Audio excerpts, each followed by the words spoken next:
Evening, everybody. I hope everyone is doing okay for the Tuesday evenings in the UK.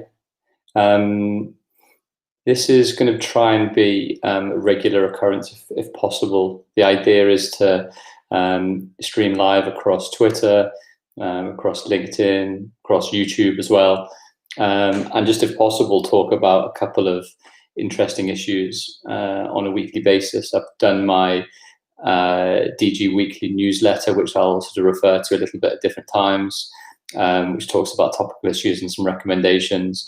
But I just thought it was quite apt tonight, bearing in mind what's happened with Project Big Picture over the last couple of weeks, what's happened with Gary Neville's, I think, Our Beautiful Game manifesto, and then obviously the reports that have come from Sky News only a couple of hours ago. And actually, I was just asked to go and speak on Sky News about this sort of topic.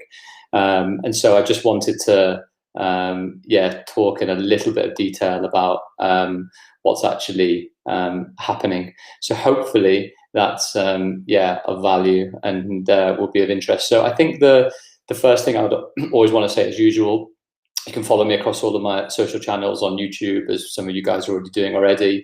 Get your questions in if you possibly can. It'd be really good just to field some questions on this and try and get to the crux of a couple of points. The idea really is only for it to be about 10 minutes or so, if we can. So 10, 15 minutes with then a couple of questions. And I just wanted to talk through a couple of things on Project Big Picture, which was the story that was leaked a few weeks ago now, almost a few weeks ago now. And then also talking about the proposed reports of a European breakaway Super League, and there's a couple of interesting bits there just to think about too.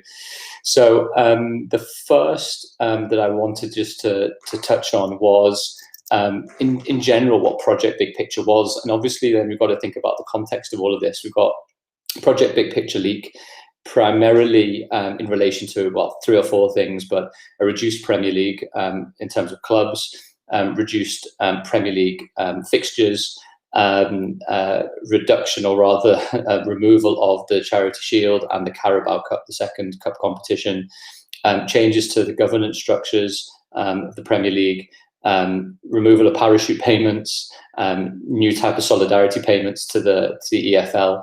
And the interesting dynamics on a lot of this, as reported in lots of different media generally, was that this was something that Rick Parry, the EFL chairman, had spoken directly with a number of EPL, Premier League, the large clubs, supposedly Liverpool and Manchester United, without actually the backing of the Premier League executive under James Masters and the rest of that executive team. And so when that was announced, it was supposedly to the surprise of quite a lot of clubs and a number of the Premier League executives who felt that the EFL had, to a degree, gone behind the back of the executive and straight to particular clubs. There was so much detail when I read this a couple of Sundays ago that it sort of sprung to mind about how sort of regulatory change could sort of happen and how monies were going to be redistributed. And a lot of people in the industry, a lot of clubs at the lower leagues as well, thought there were a lot of very interesting points that to be considered, really. So there was so much detail that actually that a lot got lost in the headline, which seemed to be reductions in clubs to 18 within the Premier League, taking away the Charity Shield and Carabao Cup, etc., to make room for either pre-season games or post-season games as well. And there was another interesting bit of detail in the document, which also included the possibility of all the Premier League clubs being able to sell up to 8 games to internationally across their own internet platform, which could potentially raise significant sums as well. So we have Project Big Picture, and then the background then of the Our Beautiful Game manifesto, which was sort of led and spearheaded by Gary Neville and David Bernstein, that was announced last week. Which, among other things, was looking for different types of redistribution of finances, but also an independent football regulator, which a lot of people have called for different times. And there, where do we get to? We get to now what we have was effectively Super League coming back onto the table. And, a lot of people have said, it's disgraceful that this is happening in the background, that the elite clubs are wanting to break away from their domestic leagues, etc. But I think the actual truth of the situation seems to be, at least from the reports, that whatever has been suggested this evening on Sky News as well, is that there would be a number of permanent members of a sort of breakaway European league, but the domestic leagues would still stay intact. There would be still a domestic program, even though it might be that there's an expanded European program. And the other wrinkle or tweak to the reports as well was suggesting that FIFA was actually backing this now. There's another interesting dynamic at play, because FIFA over the last few years have been trying to look at ways to be able to come into the club side of the game. They obviously have the Club World Cup that Liverpool won. I think it was whenever it was November, December time. But their idea to a degree was to expand their club footprint, whereas in the past, obviously, and traditionally, they're more related to national team World Cup and Confederation games, etc. And UEFA's more or less, pride and joy, the crown jewels for club competition was the Champions League and Europa League, obviously, as well. So there's a very interesting power struggle, I think, between potentially UEFA being blindsided to a degree, and whether the legitimacy of FIFA to come in, talk with the big clubs to try and effectively look to usurp UEFA's power over and control over its club competitions is obviously pretty controversial. So, these are reports for the moment. Who knows what the truth or accuracy of all of this at present. The one thing I'd also say on Super League matters is, UEFA have the latest cycle ending 2023, I think, for the 2024 season. What usually happens in the build-up to new format changes, new revenue broadcasting, distributions, etc., is these types of discussions. And sometimes it's for leverage, sometimes it's for alternative situations, but there's no doubt at a time when a lot of the bigger clubs are looking for greater guaranteed revenues, i.e. being permanently in the competition, in those cup competitions, and having 4 or 5 billion or 6 billion pounds worth of equity, or rather debt, to be able to finance this type of competition with FIFA. It brings a whole new perspective to bear. So I'm just looking to see a few questions as they're coming in, which would be interesting. Looking forward to reading those really quickly. But I think that was just what I wanted to sort of add, at least at first instance, from Project Big Picture now into a slightly wider discussion on the potential European breakaway. And obviously, I think the interesting thing to contemplate here is that in the past, at least, the reports have been true, is that actually the breakaway company or party was a third-party company. It wasn't, one of football's existing stakeholders, which makes it, in a way, a little bit more controversial that it is actually FIFA that has been engaging with players, rather not the players, but the teams and the team owners, to be able to think about such a club competition structure. So that's what I wanted to say on that. Some thoughts on the Super League and Project Big Picture. Pretty controversial, comes at a time when the lower leagues in the UK are needing fund injections. The latest offer from the Premier League was recently rejected. It ultimately depends now on how soon or otherwise the lower leagues, League 1 and 2 specifically, clubs are going to run out of money. Rick Parry, the beginning of the season or even the end of last season, the EFL chairman talked about there being over a £200 million hole for the EFL clubs to fill. So let's wait and see. And I think this is certainly a work in progress. So I'm just looking at one question from Matthew Callahan. He's coming from YouTube. So Matthew asks, how much is this proposed European Premier League a response to the other top clubs in Europe trying to compete with the TV revenues of the EPL? I think it's a great question. And I think it can probably be broken down into a couple of component parts. I think the first thing is, the national domestic broadcasting rights across the big 4 or 5 leagues have increased exponentially. and there are significant sums on offer for the top teams through the collective selling and the collective distribution of those amounts at the same time.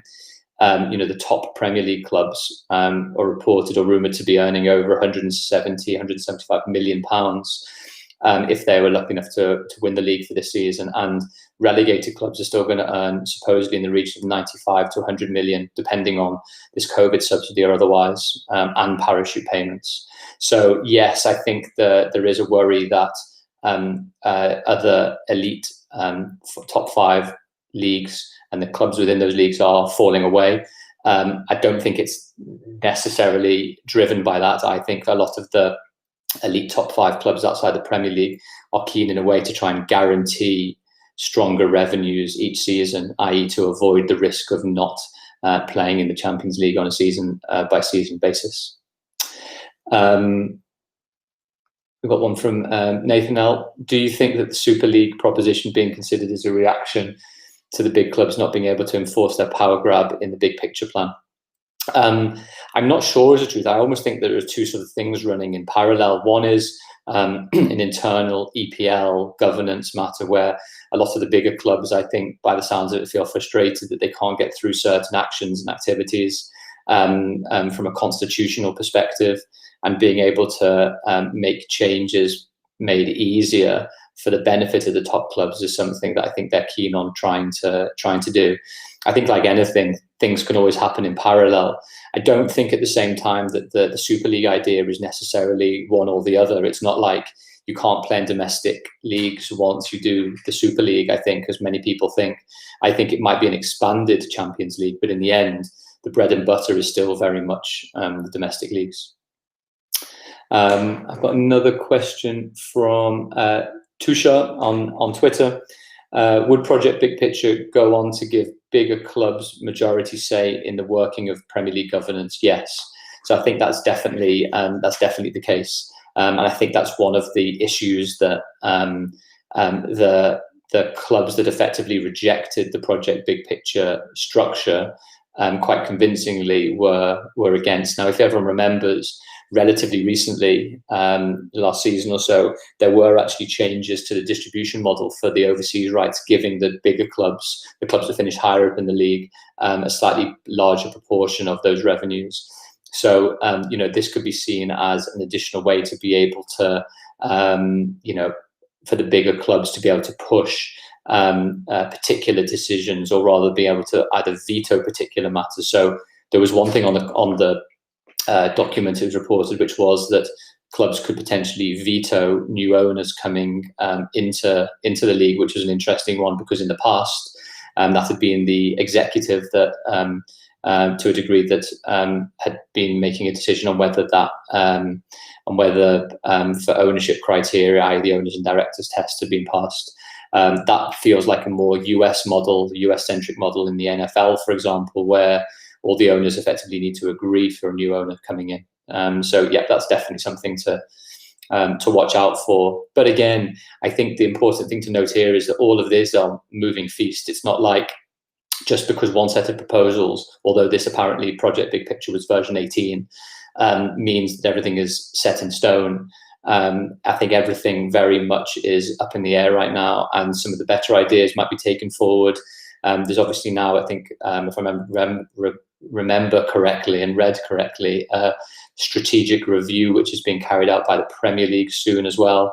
So all of these type of things are going into the mix as an iteration, as a starting process, so that all the stakeholders, I presume sooner rather than later, are going to get together and try and find maybe some additional solutions. So on that note, I just wanted to mention one other or two other things just very briefly. You'll see a couple of the shirts just that way on that side. This is for a charity called Football Aid, and we're auctioning off a number of football shirts for their charity, which is a diabetes charity that I sit on the board for. And as you can see there's a Steven Gerrard shirt, there's an Axel Witsel shirt, and there's also a little bit further up, rather that way, I keep getting the wrong way, is a Luca Vialli shirt, and we have an Hector Bellerin shirt. We have lots and lots. So all the proceeds go to some really, really good causes. If you want to bid on those pieces, we've got over 250 shirts. If you go to footballaid.com, that would be great. Please do log on and bid for your favorite shirts. We've got lots and lots to be able to choose from. And as always, if you can subscribe to my YouTube channel. Give me any comments on stuff that you'd like to talk about in future weeks. The idea is we'll try and talk about some topical issues each week across the various channels. And I hope you enjoyed tonight's discussion. Thanks very much for all the questions. Look forward to seeing you again soon. Cheers.